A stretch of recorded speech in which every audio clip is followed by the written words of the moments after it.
wig maker. Hope you're doing very well today, and I hope you're ready for today's class. In today's class, we're going to be going straight right into bleaching your knots. Not bleaching of hair, but bleaching your knots. Now, what is the purpose of bleaching your knots? Most people do not understand that bleaching your knots gives your knots a very clean base to work with. And when I say knots, what do I mean? I mean your lace. Bleaching the back of your lace.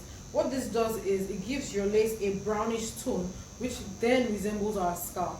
For instance, our scalp isn't hash brown, neither is our scalp with black dots. So bleaching the knot also helps to get rid of those black dots and gives a more natural looking lace. If you look into my wig properly, now this is a glueless unit, and you can see, I don't know if you can see clearly, but right here you can see that my knots were bleached to look more natural. So from the camera, if you come up close, you might know it's a wig, but from the camera it still looks more like your scalp, right?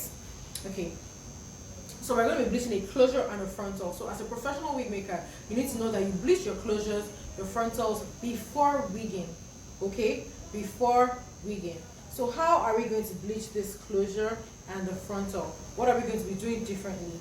Now, first and foremost, I want to make sure I let you understand that this is a used closure, not a brand new closure. You can see that the lace in front has been ripped off, and it's also an untracked closure. When I say untracked, it means that from the factory they didn't sew the closure around the edges. While this frontal here is a tracked frontal. Can you see the stitching? Can you see that it was sewn? So there's difference between tracked and untracked closures of frontals. So now, to bleach this, what are the major ingredients you're going to be needing? The first thing you're going to want to get is your bleaching powder. So I recommend the olive oil bleaching powder because it's actually a lightweight bleaching powder and it always works magic. Then you want to get a developer. This is the Dewy developer. It's a 12% but a 40 volume developer. So I never really passed 40 volume. What the 40 volume means is how deep or how concentrated it is as a chemical to bleach your lace. So this is a 40% developer, safe, which is your safest bet. Then you want to get a measuring spoon if you need, your brush, your spatula, and a mixing bowl. Okay, so now how are we going to mix this?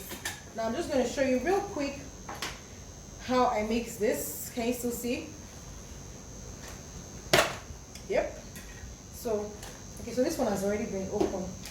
So what I will do is, there's no particular mixing quantity, but what you want to know is that whatever you're mixing should be 50-50, 50% developer, 50% bleaching powder, because you want a thick consistency. Now when we're talking about thick consistency, you'll be asking me that how thick should we, or how do I know when it's thick enough? You know how it is when you make Quaker oats and it doesn't seep through your lace or your material, it sits on top gallantly. That's what you want. Now if you make your bleaching, your mix very watery, it will seep through the lace and stain the strands of your hair. Meaning that it will seep through this lace from the back, then stain this hair, and most of it will be bleached in different colors, and you damage your closure. So our consistency is going to be thick. Now look at this. This is about 2 serving spoons, like a normal spoon you used to eat, about 2 serving spoons of that. Now I'm going to mix in my developer. Guys, I would advise that you wear a face mask when you're doing this because the chemical is concentrated, but for the purpose of this class I can't wear that. So I'm going to mix it just a little. I'm not going to make my mixing too much. I'd rather mix just a little, then come back and add when needed. So as you're mixing your consistency, you want to make sure you mix it thoroughly and make sure that it is well blended and there's no powder particles in it. Alright, so you want a creamy paste. Now look at this.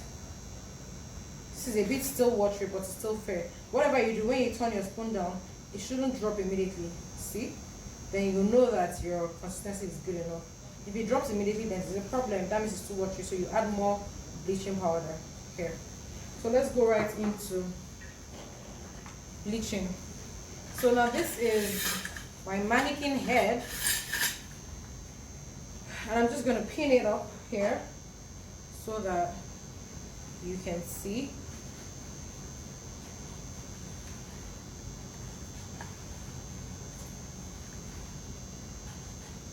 Like that.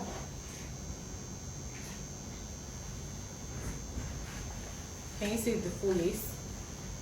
So now, when you're bleaching, let me come a bit closer for you. You apply your bleach. So I don't really use the brush. Some people prefer to use this brush, but I prefer to use my spatula or the back of a tail comb, because that way I feel like it doesn't seep into the lace properly. So I'm taking, you see this quantity I'm taking, quite small. And then I'm spreading, but without putting any pressure. Do not press your lace. Do not press your product in. Pressing your product in allows it to seep into the hair. And if it seeps into the hair, then that's a problem. It will bleach your hair. So, like that. Can you see I've done one section? Make sure you cover all the spots that need to be covered. Can you still see everything? And ignore the outer parts that I'm leaving out. Those are the excess lace. All these outer parts that I'm not covering, those are the excess lace that would eventually be cut off or sewn over.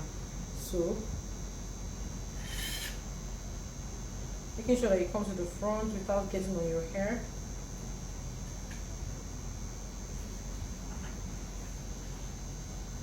So,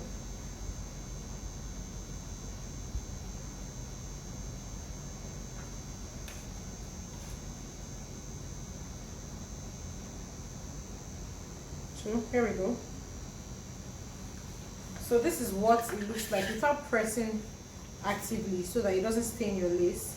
So you're going to leave this for about 10 to 15 minutes till it becomes slightly brown. Now, based on the client's skin tone, you can also leave it longer if this is really fair, but not too long, because if your bleach stays too long on your hair, it destroys your closure. The hair starts to shed from the lace. So 10, that's okay. As a beginner, do 5 to 10 minutes. Let's do 5 to 10 minutes. Before you come back, I would have done the same thing to the frontal, and I'll show you what that looks like. So I'm going to go to the frontal now, and I'll be back in a second.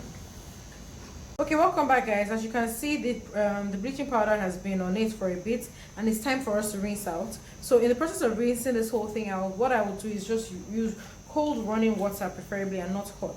Now, as you can see, I'm trying to shake it up. We're not stationed, so I'm just trying to make sure I get off all the product. And it's very important to getting off as much product as possible. If not, it keeps processing. I'm sure you can see by now that the lace is more brown than it was before, which means that it has bleached. And this was max 5 minutes. So I've rinsed it out. I want to show you up close the lace. Can you see how brown the knots are now? Meaning that all those black dots you see on closures are no longer there, which is good. Now I'm going to take a regular beauty supply store shampoo, and I'm pouring it on my lace first. Then I'm going to wash my lace thoroughly. You can see that I'm holding my hair down as I'm washing my lace, so that the hair doesn't tangle. I'm not trying to wash the hair with the lace. It's just the lace I'm focusing on. So once I'm done with this, scrubbing, I'll turn it to the front and apply some shampoo so that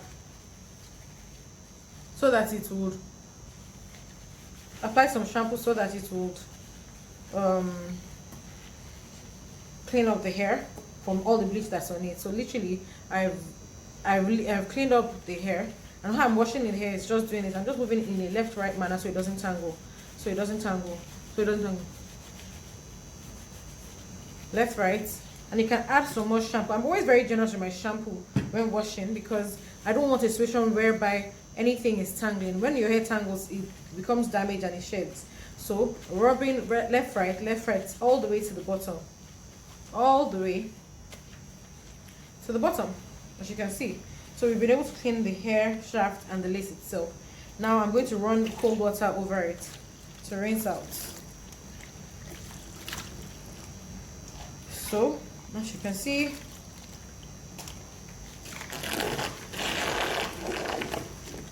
I'm going to rinse this out thoroughly, making sure it's as rinsed out as possible from all the shampoo and then the bleach.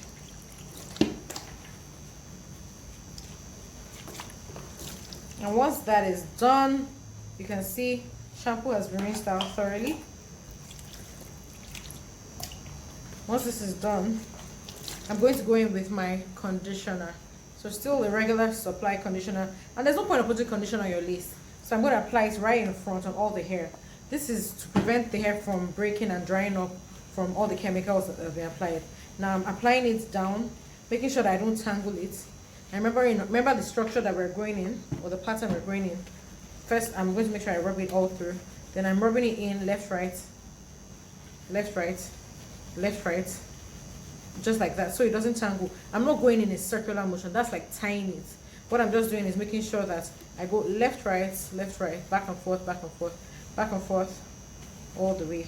Now I'm going to leave this for about 5 minutes, and then when that is done, I'm going to use a big comb to comb this out.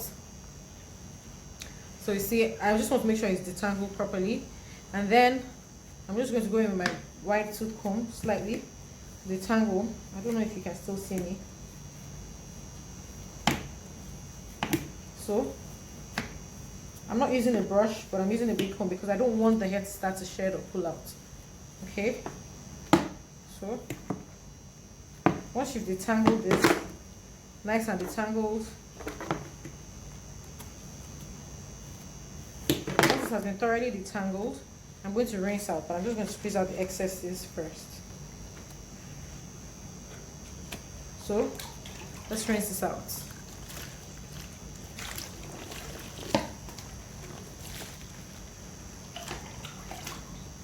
Rinse, rinse, rinse, rinse, rinse.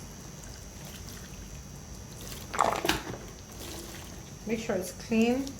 Leaving products in your hair can damage the quality of the hair, cause breakage, cause shedding, cause tangling, and all of that. So make sure you always rinse your products out. There's no fun in leaving products in your hair. Make sure you have enough running water. So here we go. I'm going to do that to the frontal as well. Then we're going to go into wigging. Let me just towel dry it. Now when you're trying to towel dry it, don't start rubbing. I'm just going to squeeze it together to just dampen it, squeeze out the water. See? And then best thing is to leave it air dried. Now if you look at this up close, you can see the brown knots. Can you see the brown dots now? That's because it's better than the closure that had the black. Look at this spot where we slightly missed. Can you see the black dots? And can you see this spot that is brown? This gives you an even skin. Look at it on my skin. Can you see it on my skin? Can you see the brownness, the brassy brown? That makes it look more professional and skin-like. So we're going into wig making right now.